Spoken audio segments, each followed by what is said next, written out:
I don't know about you, but the moment I heard about the launch of the Canon R8, I was like, what's going on? I had never heard about a Canon R8. It was just 2 weeks of rumor, and then I heard Simon talk about the R8 suddenly about 10 days back.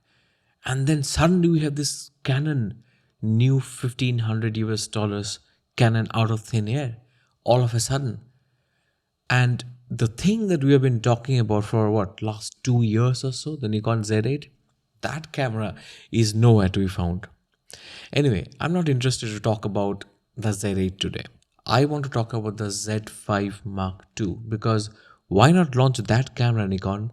The Nikon Z5 is a fundamentally much better camera as an idea than the Canon R8. I mean, it has all the ingredients for greatness.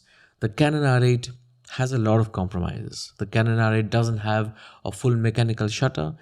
It only has an electronic front curtain shutter. The Z5 already has a shutter that goes up to 8,000th of a second speed. The R8 doesn't have IBIS, which the Z5 has since 2020. The Canon R8 has a puny battery which is almost unusable for a full frame camera in 2023. The Z5 can carry the full-sized Nikon ENEL battery. The Canon R8 comes with a single card slot, but the Z5 has dual card slots. I mean, think about it. You have all these almost pro features at some 1200 US dollars today in the Nikon Z5. All it needs is the X-Speed 7 with an X-Speed 7 processor and the new autofocus system that we have seen in the Z9. Okay, a diluted form of that, maybe 75-80% of that. With those things in, the Z5 Mark II will blow Canon out. I mean, seriously, just add that new processor and extract 10-bit color out of the Z5 in video. Offer 10-bit color, even if it is 10-bit 420, not 422. That's good enough. You know, the Fuji X-T3 has 10-bit 420 and it launched in 2018 and it was good enough for most people. Allow external raw recording via HDMI, offer 4K uncropped, 4K till 30 FPS, push the still frame rate up to 12 frames per second. Honestly, that's doable. Especially with the T-Core RAW, that's doable. Now, do we need to change the sensor from the existing 24 megapixel sensor to a lower megapixel sensor to a higher megapixel sensor? I don't think so. I think 24 is plenty for most people and it's just right for most people for most use cases. Ensure that you have better on-sensor face detect focusing this time. That's all. One last thing is just take the flip screen from the Nikon Z30 and add it to the Z5. With these little tweaks, the Z5 Mark II will be a leader in the sub 1500 US dollar segment. In fact, I think Nikon can also charge 1600 US dollars for this camera with everything I've said. I can repeat the important bits.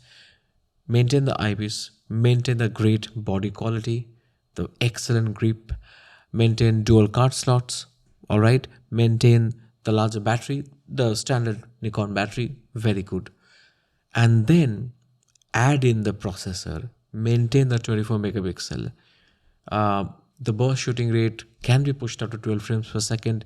Even if it's 8, it's all right for most people, really all right for most people. For most professionals looking for a camera within 1600 US dollars, okay?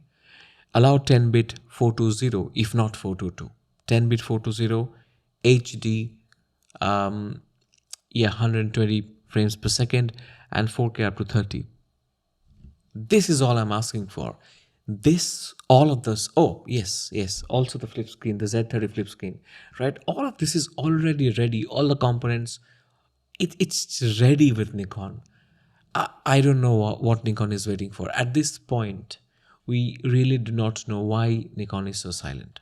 Personally, I feel a little anxious because I feel as if we're losing opportunities here. I would get the Z8 and skip the Z6 III and get a Z5 Mark II instead. So Z8 and the Z5 Mark II for me. I think that's a great pair. That would be my mix of Nikon bodies if Nikon doesn't delay much. The only other thing that Nikon needs to quickly put out before everyone else is the 35mm f1.2.